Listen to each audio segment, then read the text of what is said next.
Hi. Learning another language is hard, but it doesn't need to be painful. Welcome to the Jerome Meadows experience. One half talk show, one half English lesson.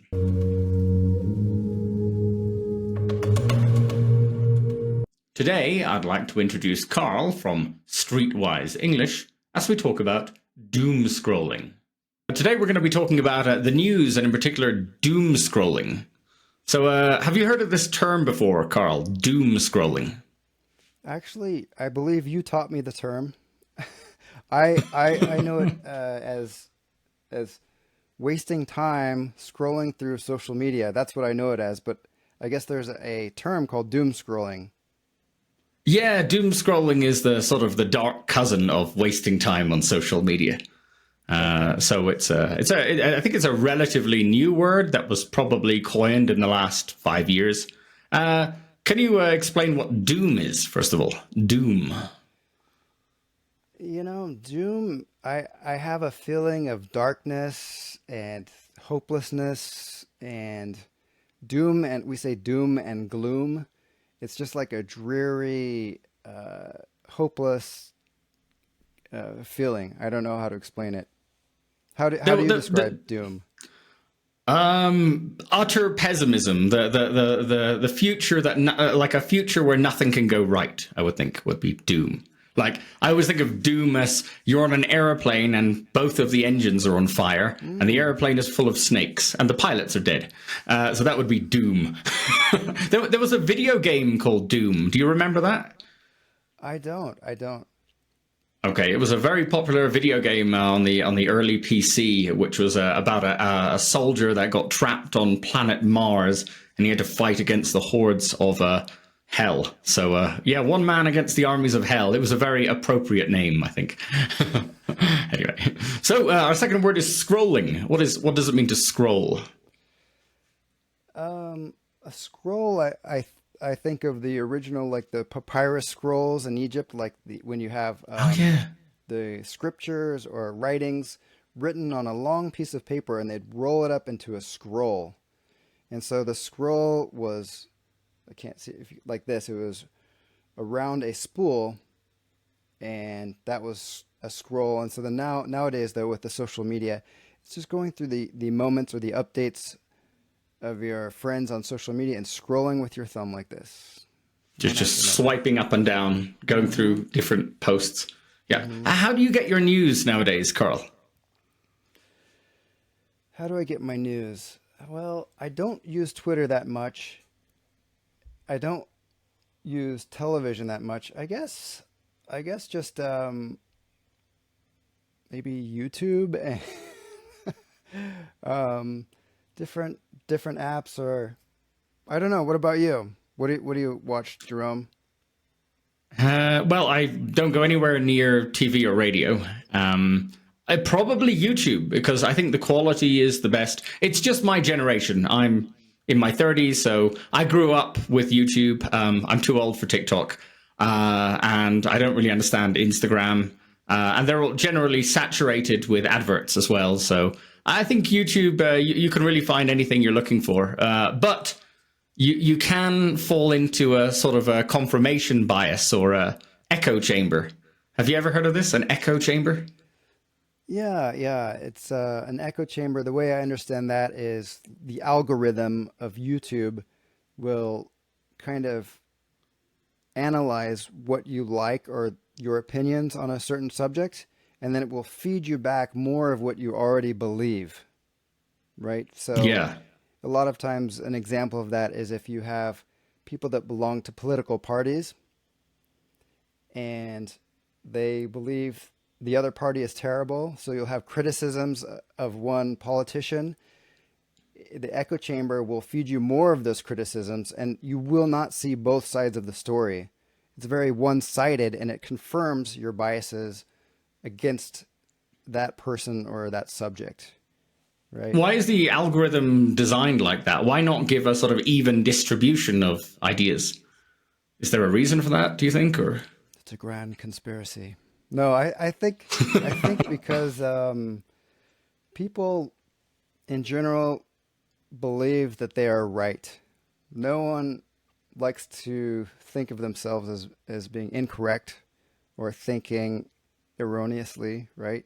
So that's a human tendency. It's a basic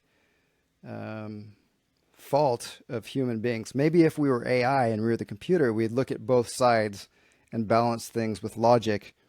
But people don't do that, No, no, generally no. speaking. Yeah. Yeah, I think you're right. I think it's just designed to be as addictive as possible, and you're going to stay on the platform if it's feeding you what you already want to hear.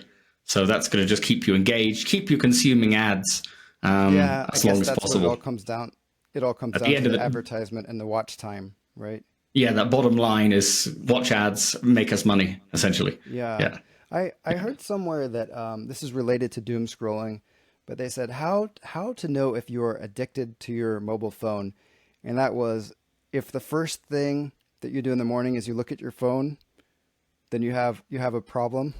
And if the last thing you do before you sleep is look at your phone, then that means you have an addiction. So all of you listeners out there, and perhaps you, Jerome, be warned. No, no, no, Carl. We don't want people to feel bad because our viewers are probably listening to this on their phones. So, No, I'm don't be guilty. part I'm of the guilty as solution, Carl. Be part of the problem. I'm guilty. I'm guilty as charged as well. I find myself doing that, and I like to at least take a drink of water before I check my phone in the morning.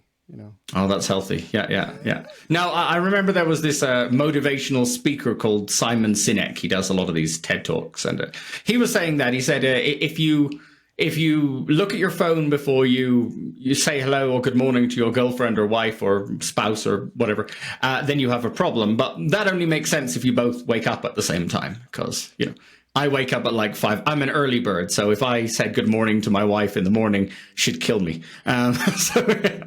Yeah, So I you're can't do you're that. an early bird, and she is a night owl. I'm guessing Um, yeah, I think so. Yeah, yeah. Well, I'm probably more of an insomniac, actually.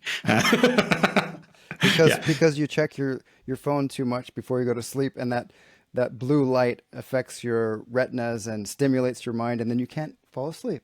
Imagine that. Well, I've recently changed the settings on my phone where after 9:15 p.m. my phone goes into grayscale, so it's just black and white. And the idea was that if I were to watch a video, it would be just really boring and uninspiring and unengaging, and I'd just throw it aside. Which I Yeah, think it does kind of work. I It's had that setting for a while, but it was too boring to watch videos, so then I switched it back to full color and brightness. yeah. There's nothing to protect you from yourself. Oh man. So going back to doom scrolling, like I'm curious about this. Why do you think people are sort of attracted to bad news more than good news? Like, doesn't everyone want to be happy? Why would people actively seek out depressing news? Well, I think that doom scrolling, for me, the meaning isn't necessarily that you're looking at terrible news of murders or catastrophes like the implosion of that submarine, but the fact that you're scrolling through and looking at new things.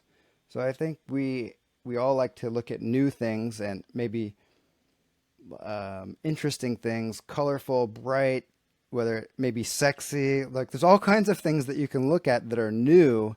And so for me, doom scrolling is instead of being fully engaged in your present environment with the people around you, you're just kind of living vicariously through other people's lives and new tidbits of news or attractive pictures or videos. But maybe is that how you understand doom scrolling? Or is doom scrolling specifically looking at wars and disasters and accidents?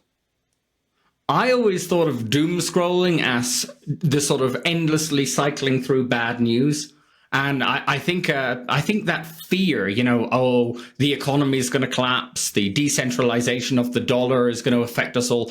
I think that fear is very engaging because, well, maybe it's like from a anthropological or psychological point of view. I think we're sort of hardwired to like be on the lookout for danger. So maybe that feeling of my cat does this. My cat sits on on top of the window and just sort of observes, and he just feels more comfortable doing that, more confident, and just knowing what's out there.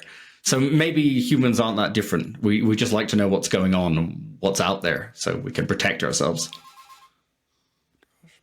Yeah, so maybe it's like it has to do with survival of the species, right? So if you're afraid of your environment and you're watching out for possible attacks, you're going to be the one that lives versus the guy, eating a banana. The guy dancing in a snake pit. Yeah. Yeah. Exactly. Yeah. That might be it. Who knows? Well, Carl, thank you very much for joining me today. Yes, thank you. That was great. I hope that we all doom scroll less in our lives and listen to more podcasts to learn English. Yeah, exactly. Because you don't need to scroll to listen. That's what we take away from today. You can just put your phone on a table, walk away from it, and listen through your earpiece. Just walk away. Just walk away. Just walk away. All the best. All right. See you next time. Hey, well done for making it this far. You'll find a quiz in the description if you'd like to practice what you've already learned today. Thanks, and see you next time.